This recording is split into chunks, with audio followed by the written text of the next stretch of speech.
Você que acabou de estudar Renascimento Cultural e Científico já está preparado para a prova? Que tal fazer umas questões para testar e revisar o seu aprendizado e não ser surpreendido na hora do exame?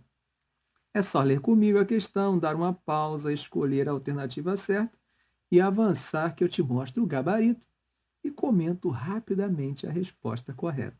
Vamos lá? Maquiavel elogia a República Romana como tendo sido a mais perfeita forma de governo e um verdadeiro Estado unido pelo espírito público de seus cidadãos. No entanto, numa época como a sua, seria necessário um líder que utilizasse a força como princípio, tese que desenvolve em O Príncipe. A obra O Príncipe foi escrita por Maquiavel em 1513 e publicada em 1532.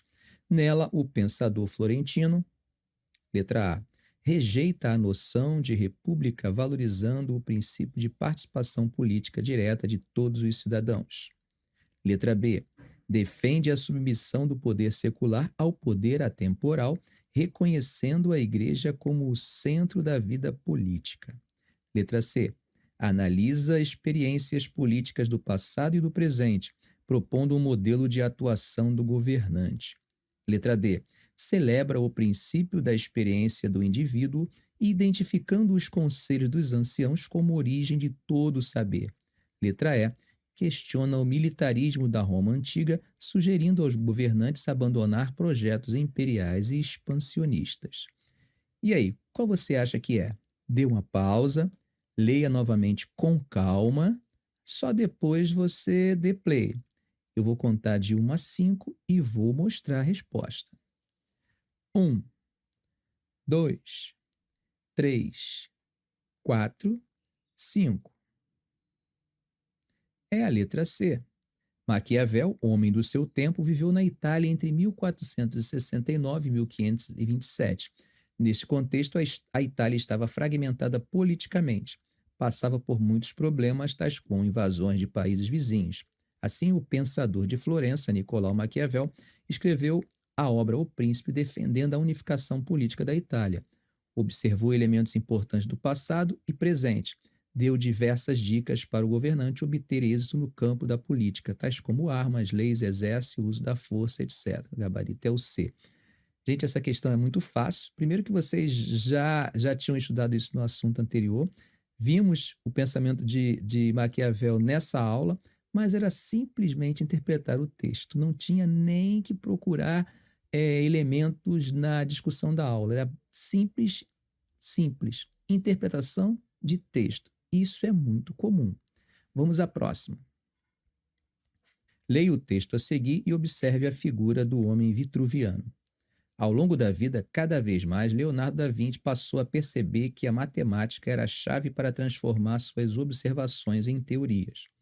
Não existe certeza na ciência em que a matemática não possa ser aplicada, declarou. Assinale a alternativa que expressa adequadamente a correlação entre o texto e a imagem.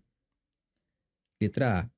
Figura emblemática do Renascimento, Leonardo da Vinci destaca-se pela sua obra pictórica e por seu desenho do homem vitruviano. Para ele, arte e ciência se baseavam nas relações análogas entre homem e natureza, preconizadas pela alquimia. Letra B. O Homem Vitruviano, de Leonardo da Vinci, condensa uma série de estudos do artista e mesmo a leitura de uma cópia manuscrita da obra de Vitrúvio. O desenho sintetiza uma relação harmônica entre o homem e o mundo, pautado pela analogia geométrica. Letra C. Na linhagem dos artistas, arquitetos e engenheiros renascentistas, Leonardo da Vinci dedicou-se ao estudo da perspectiva e especialmente da aritmética, buscando harmonizar as relações entre o homem e Deus no homem vitruviano. Letra D. Leitor assíduo da física newtoniana, Leonardo da Vinci reconhecia que tanto a aritmética quanto a geometria poderiam ser usadas na arte, arquitetura e engenharia. Na elaboração do desenho do homem vitruviano, ele comprovou esta hipótese. E aí, o que vocês acham?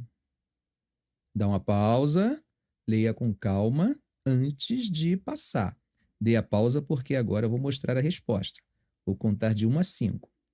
1, 2, 3, 4, 5. A resposta é a letra B. Considerado por muitos a maior expressão renascentista da história, Leonardo da Vinci fez do homem vitruviano uma síntese de muitos dos seus trabalhos, harmonizando antropocentrismo e geometria numa só figura. Próxima questão. Composto das melhores tradições da prosa satírica, conta as aventuras de um cavalheiro que ficou meio desequilibrado em virtude da leitura constante de romances de cavalaria. Com a mente cheia de todas as espécies de aventuras fantásticas, aos 50 anos parte finalmente pelo caminho incerto das aventuras cavaleirosas.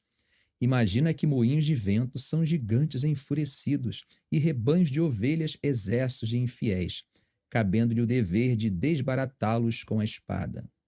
Em sua imaginação enferma, toma estalagens por castelos e as criadas por damas galantes perdidas de amor por ele. Os galanteios que elas não tinham a intenção de fazer, ele os repelia muito polidamente a fim de provar a devoção que consagrava à sua Dulcineia.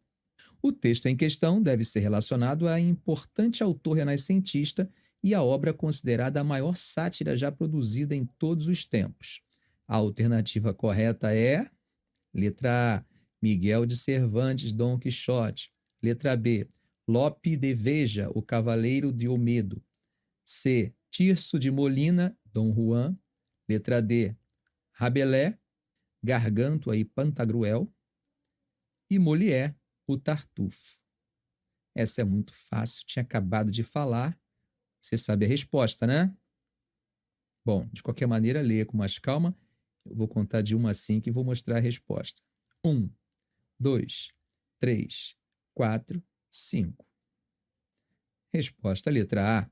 Uma das obras mais importantes do Renascimento cultural, séculos XIV, XV e XVI, foi Dom Quixote, do escritor espanhol Miguel de Cervantes. Publicada em 2 partes, a primeira em 1605 e a segunda em 1615, ao ser traduzido, o livro teve uma grande aceitação entre os leitores. Narra as aventuras e desventuras de Dom Quixote, um homem de meia idade que decidiu se tornar cavaleiro andante depois de ler romances de cavalaria. Conseguiu um cavalo e armadura e resolveu lutar para provar seu amor por uma mulher imaginária. Gabarito letra A. Vamos à próxima. Considere o enxerto abaixo sobre o livro Utopia, do escritor inglês Thomas Moros, lançado em 1516 e 1518. Em sua obra Utopia, Moros descreve a vida numa ilha em formato de lua crescente, na qual tudo é dividido de maneira equânime entre as pessoas, onde não existe injustiça e violência, e se vive confortavelmente. Na ilha de Utopia, o problema da exclusão social, tema candente de seu tempo, seria resolvido de uma vez por todas. E de que maneira? Pela aplicação de todos ao trabalho. A partir do trecho acima e dos conhecimentos sobre o início da Idade Moderna, é correto afirmar que a obra de Moros pertenceu ao: letra A, Iluminismo europeu, e foi publicado no contexto do absolutismo inglês, em que o clero católico possuía privilégios, terras e metais preciosos, ao contrário da maioria da população. Letra B, Renascimento europeu, e foi publicada no contexto de republicanismo inglês, em que os parlamentares possuíam terras, títulos de nobreza e isenção de impostos, ao contrário da maioria da população. Letra C, ao arcadismo europeu, e foi publicado no contexto do protecionismo inglês, em que o clero protestante possuía terras, privilégios e perdão de dívidas, ao contrário da maioria da população. Letra D, humanismo europeu, e foi publicado no contexto do absolutismo inglês, em que a aristocracia possuía privilégios, terras e rendas, ao contrário da maioria da população. E letra E, romantismo europeu, e foi publicado no contexto do expansionismo inglês, em que a monarquia possuía manufaturas, terras e ouro, ao contrário da maioria da população. Leia com calma, dê uma pausa. Eu vou passar já já em 1, 2, 3, 4, 5. Resposta letra D.